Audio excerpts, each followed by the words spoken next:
Et ce qui m'a vraiment marqué, c'est cette discipline avec laquelle il pratique cette foi-là, en fait. C'est-à-dire, je me rends compte que qu'il pleuve, qu'il neige, quel que soit le temps qu'il fait, quel que soit le blocage qu'il peut avoir, ils sont là, en fait. C'est-à-dire, c'est des jeunes, pour la plupart, qui s'entraînent, et même les personnes âgées.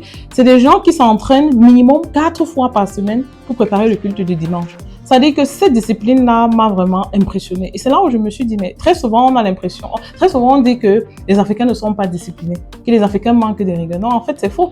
C'est-à-dire, quand j'observe ça, je me rends compte qu'en fait, on a cette discipline, on a cette rigueur-là. Il faut reconnaître que la vision, ça rajeunit quand même. Hein. Parce que quand je regarde le monsieur, il avait 72 ans, mais la vision qu'il portait, ça le rendait jeune, en fait. Parce il dégageait une énergie que je vois rarement chez les jeunes de 30 ans que je reçois ici au quotidien. Et tout.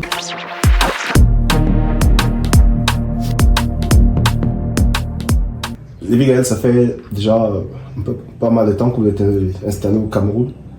Après avoir passé un peu plus de 15 ans à l'étranger, notamment en Allemagne. Quels sont les événements qui vous ont marqué depuis votre retour?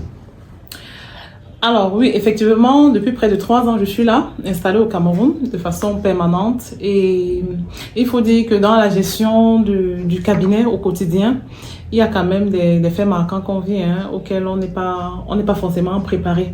Là, je vais vous parler quand même de 2 faits marquants que j'ai vécus. Alors, premièrement, c'est le cas d'un client qu'on a reçu ici au cabinet. Un monsieur, il était âgé de 72 ans. Carrément, on l'a reçu un matin, il est venu et il m'a dit clairement, il vient pour créer son entreprise. Il faut dire que cette situation-là m'a quand même bouleversée. À 72 ans 72 ans. On rêve encore. Ouais, clairement, on rêve encore, oui. Donc, ce monsieur-là, il était assis là où vous êtes là, il m'a parlé de ses projets. Il avait une mallette dans laquelle il avait tous ses certificats de travail. En fait, c'était un ancien fonctionnaire. Il venait de passer près de 40 ans de service. Donc là, il était en retraite depuis quelques années. Et là, comme ça, il a décidé de créer sa propre entreprise. Il voulait se mettre à son propre compte. Donc, franchement, ce jour, j'ai regardé le monsieur, je me suis dit, waouh, clairement, il n'y a pas de moment pour entreprendre, il n'y a pas d'âge pour entreprendre. Et ce que j'ai pu remarquer, c'est qu'il faut reconnaître que la vision, ça rajeunit quand même. Hein. Parce que quand je regarde le monsieur, il avait 72 ans, mais la vision qu'il portait, ça le rendait jeune en fait.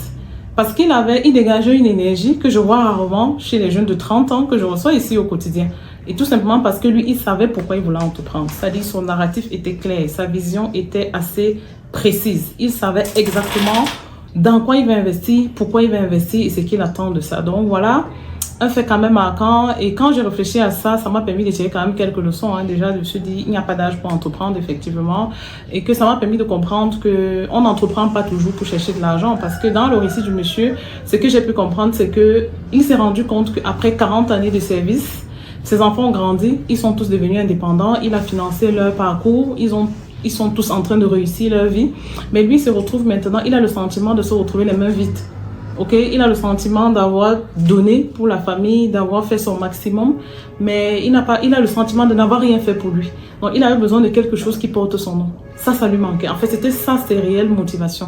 Il se disait, moi je veux quelque chose qui porte mon nom, je veux matérialiser ma réussite. En fait, je veux créer une entreprise qui prouve que voilà, j'ai eu un capital, je veux concrétiser quelque chose. Et surtout, il voulait préciser qu'il ne voudrait pas que ses enfants commettent la même erreur que lui, de se dire, se focaliser dans le travail, être employé, travailler, gagner beaucoup d'argent, vivre une vie confortable, mais n'est pas pensé à préparer sa retraite parce que lui, il avait clairement le sentiment de n'avoir pas bien préparé sa retraite, ok? Et il s'est dit... qu'il se tournait les pouces pendant sa retraite. Voilà, et puis il s'est dit, en le faisant, malgré son âge, ce serait un bel exemple pour ses enfants. Parce qu'il m'a précisé, ma fille, les enfants, ils apprennent plus de ce qu'ils voient faire, plutôt que de ce qu'on dit.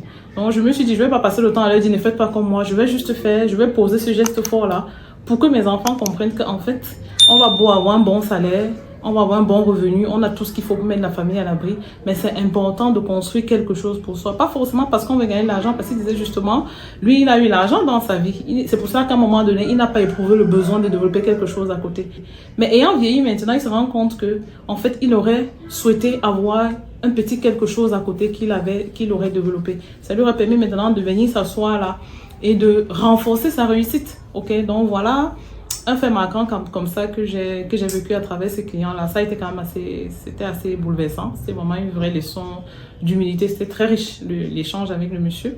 Alors le deuxième fait marquant comme ça, c'est un constat personnel en fait. Je me rends compte que depuis que je suis là, j'ai la chance ou la malchance d'être entourée des églises autour de ma maison. Il y a au moins 3 églises qui sont là. Et il m'arrive comme ça de me tenir à mon balcon pour regarder. Donc c'est une bonne chance.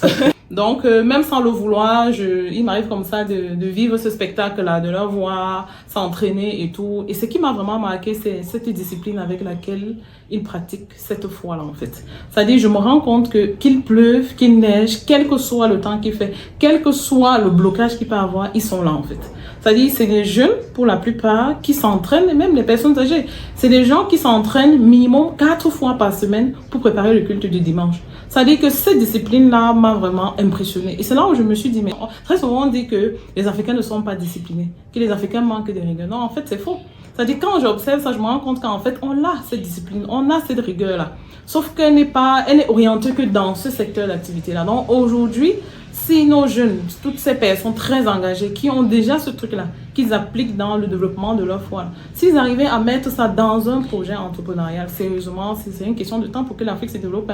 Parce que quand on regarde les mêmes jeunes, quand moi je les reçois ici, ils n'ont pas la même détermination pour développer leur entreprise. Il faut trouver la promesse divine derrière les projets pour que les jeunes s'y mettent en fait. Donc il faut pouvoir changer de perception, que les gens, qu'on change la perception du travail pour que les gens mettent réellement le focus dessus. Parce que c'est les mêmes gens, ils ne seront pas là au rendez-vous. On a des rendez-vous d'entretien ici, ils ne viennent pas là pour eux, c'est pas important. Pourtant, en semaine, ils ne manquent pas d'entraînement, ils sont là à temps. Ils s'entraînent jusqu'à très tard. Ça dit tant qu'on n'a pas fini ce qu'on avait à faire, on ne laisse pas.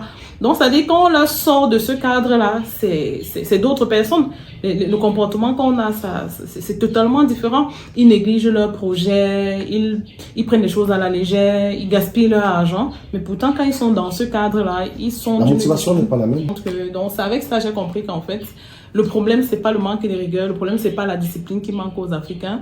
C'est d'encadrer cette rigueur-là. C'est d'encadrer cette discipline, de savoir l'orienter dans des projets porteurs, vraiment, de développer aussi cette discipline dans l'entrepreneuriat. Donc ça, c'est vraiment le challenge qu'on a en tant qu'Africains.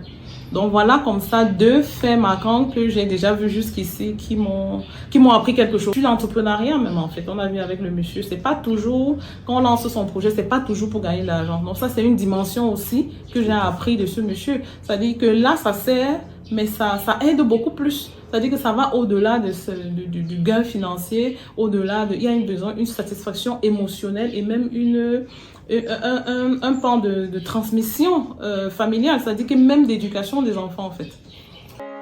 Merci d'avoir écouté cette vidéo. Si ça vous a plu, c'est le moment de liker et de laisser un commentaire. Abonnez-vous à notre page pour ne rien rater de nos publications et surtout partagez à un ami qui en a besoin. On se retrouve très bientôt pour un nouvel épisode.